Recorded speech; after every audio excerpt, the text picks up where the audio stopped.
ফজরের আজান শুনে যে মানুষ বিছানা ছাড়তে পারে না সে মানুষই বিশ্বকাপের খেলা দেখার জন্য রাত ৩টায় অ্যালার্ম দিয়ে উঠে বসে থাকে। বলুন তো আমরা আসলে কাকে বেশি গুরুত্ব দিচ্ছি?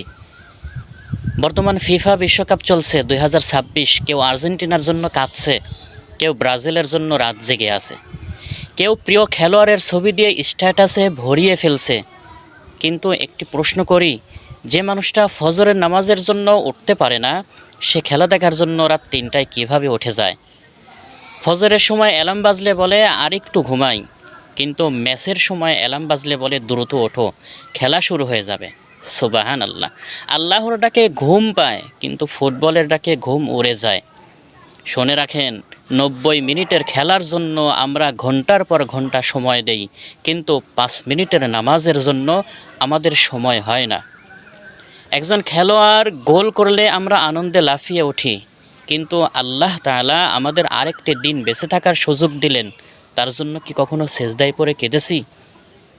মনে রাখবেন, বিশ্বকাপ শেষ হবে, ট্রফি একদিন ধুলো জমবে, খেলোয়াড়রা অবসর নেবে, কিন্তু কবরের প্রশ্ন কখনো বাতিল হবে না। হাসরের ময়দানে কেউ জিজ্ঞেস করবে না তুমি আর্জেন্টিনার সমর্থক ছিলে নাকি ব্রাজিলের সমর্থক ছিলে, বরং জিজ্ঞেস করা হবে তোমার নামাজ কোথায় ছিল, তোমার আমল কোথায় ছিল, তুমি আল্লাহর আদেশ কতটুকু মেনেছিলে।